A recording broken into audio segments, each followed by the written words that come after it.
Oke, what's up guys? Ya, eh, besok pertandingan kualifikasi Piala Dunia antara Indonesia lawan Australia, yang dimana hasil sebelumnya itu kita berhasil menahan imbang Australia dan dapat 1 poin di kandang kita sendiri.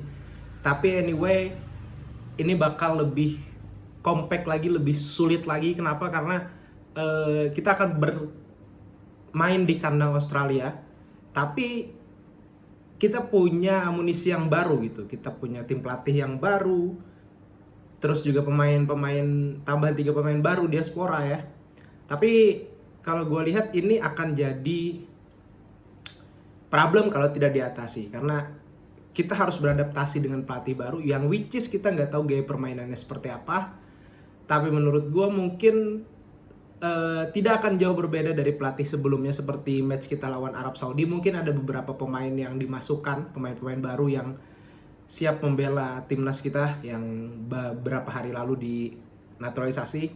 Tapi kalau gue rasa adalah mengintip strategi apa yang bakal dipakai oleh Patrick Kluivert dan tim untuk laga Indonesia lawan Australia. For your information, timnas Australia ini lagi berada dalam tekanan lah istilahnya, melihat skuad kita yang lebih kompak lagi, lebih gemuk lagi, dan juga bermain di kandang sendiri, dan beberapa pemain utamanya itu banyak yang cedera. Tapi terlepas banyak pemain yang cedera, Australia tetap tim yang kuat karena waktu itu kemarin berhasil menahan imbang Jepang ya.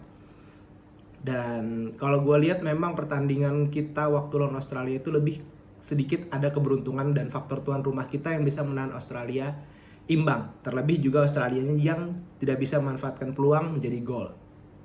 Tapi dengan pemain-pemain baru ini, gue rasa menarik sekali untuk mengintip apakah akan memakai formasi 4-2-3-1, 4-3-3, 3-5-2 atau 3-4-3. Gak ada yang tahu kan? Karena ini adalah hal yang paling kita tunggu. Tapi kalau gue melihat, kalau mungkin menurut gue adalah kita akan bermain sedikit lebih seperti lawan Arab Saudi lah. Memang intensinya akan lebih sedikit menyerang, tapi tidak full all out attack atau total football banget seperti yang biasa Kluivert mainkan waktu zaman dia jadi pemain dan juga jadi pelatih.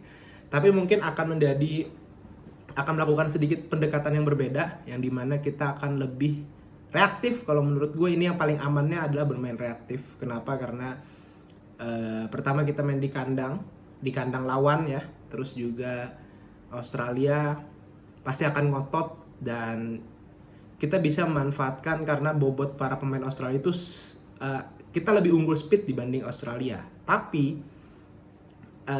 memang beberapa match lalu finishing kita jelek dalam memanfaatkan peluang. Nah, yang dimana itu harus dievaluasi dan itu yang harus dikejar banget. Ketika kita bisa dapat momentum untuk counter attack, kita akan harus efektif gitu. Dan juga gue harap mungkin kita tidak parkir bus, tapi lebih bertahan di babak sendiri, ngincar counter, sesekali mengambil inisiatif untuk menyerang. Tidak full possession untuk menyerang banget sih. Tapi apakah kita bisa, pertanyaannya adalah apakah kita bisa intensinya menyerang banget lawan Australia? Gue rasa bisa, tapi memang perlu adaptasi. Dan ini, pemain ini kan pelatih baru, yang dimana gue rasa pemain-pemain kita yang jadi starting itu sudah bisa beradaptasi lah dengan pelatih baru, dengan sistem baru, karena mereka pemain profesional. Tapi setidaknya mereka tetap butuh waktu untuk adaptasi, dan kita nggak ada laga uji coba.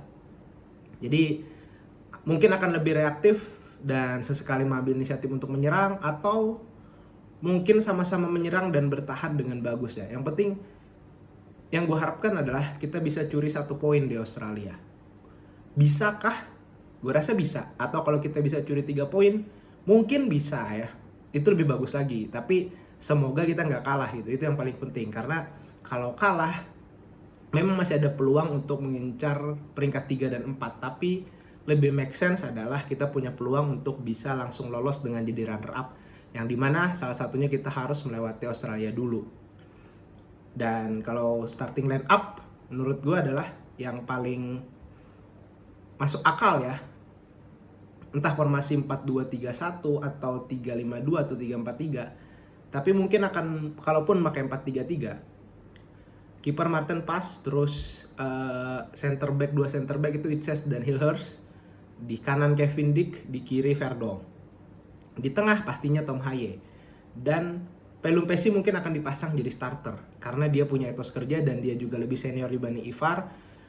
Apakah jadi pertanyaan kalaupun Pelumpesi dan Tom Haye belum pernah bermain bersama, tapi gue rasa Pelumpesi adalah pemain senior dan Tom Haye pun juga pemain senior yang udah usianya udah masuk senior lah. Jadi mereka pasti bisa beradaptasi untuk bisa bermain bersama gitu. Di depannya Marcelino sebagai free roll. Di kiri karena Ragnar cedera, Dean James. Gue rasa ini adalah opsi terbaik untuk coba Dean James. Karena dia cukup bermain bagus ya di era divisi juga. Dan dia pun sebenarnya memang posisi dia itu winger tapi disulap jadi wingback gitu. Tapi berarti dia bisa bermain sebagai winger. Di depannya kita harus percayakan kepada Ole Romeni. Dan di kanan mungkin akan Strike dipakai. Karena Jakob Sayuri nggak ada, terus Witan nggak ada, si Malik Rizaldi nggak ada. Kayaknya pilihan yang tepat untuk memasukkan Strike. Atau mungkin Ole di sana, di depannya Sananta. Tapi kalau gue rasa yang lebih masuk akal adalah antara Strike atau Eliano Reinders. Menarik sekali untuk melihat starting line up dan cara bermain kita. Karena ini benar-benar timnas yang fresh, timnas yang baru dengan pelatih baru, dengan amunisi pemain yang baru. Dan akan bermain di Australia. Yang dimana kita gak ada uji coba. Jadi ini benar-benar PR besar untuk tim Kluivert. Dan dimana Kluivert sudah mengambil peran sebagai pelatih. Jadi ini dia paham resikonya lah. Kalau dia menang akan dipuji, tapi kalaupun kalah dia bakal dihujat satu Indonesia. Tapi gue harap kita bisa meraih poin lah intinya. Jangan sampai kalah, tapi kalaupun kalah kita masih punya peluang kok. Tapi sangat disayangkan. Memang ekspektasi supporter besar, tapi kita tetap dukung dan apapun hasilnya semoga timnas bisa bermain bagus dan mendapatkan hasil yang positif. Dan Australia berada dalam tekanan karena banyak beberapa pemain-pemainnya yang cedera dan juga itu adalah salah satu pemain inti yang dimana harus bisa dimanfaatkan oleh kita. Yang gue rasa pendekatan mereka akan bermain tetap memanfaatkan long ball dan crossing, tapi kita punya pemain-pemain yang tinggi juga. Jadi ya kita punya kiper Barter Pass juga. Jadi gue rasa cukup optimis untuk bisa menahan gempuran-gempuran Australia lah. Tapi kembali lagi ini football, kita nggak ada yang bisa prediksi. Entah bisa kartu merah atau mungkin pemain timnas bermain jelek atau Australia sebelumnya sangat bagus ya. Tapi yang jelas Australia tidak bisa dianggap remeh karena dia menahan imbang Jepang. Ya, kita doakan untuk hasil yang terbaik untuk timnas di laga lawan Australia. Dan ini akan jadi penantian strategi apa yang dipakai, pemain apa yang diturunkan. Dan debutnya Kluivert dan kawan-kawan gitu. Semoga akan menjadi hasil positif. Oke, segitu dulu video kali ini. Dan juga rencananya kita akan live commentary pertandingan Indonesia lawan Australia. So buat kalian yang penasaran lihat keseruannya gimana, jangan lupa kalian subscribe. See you di video selanjutnya.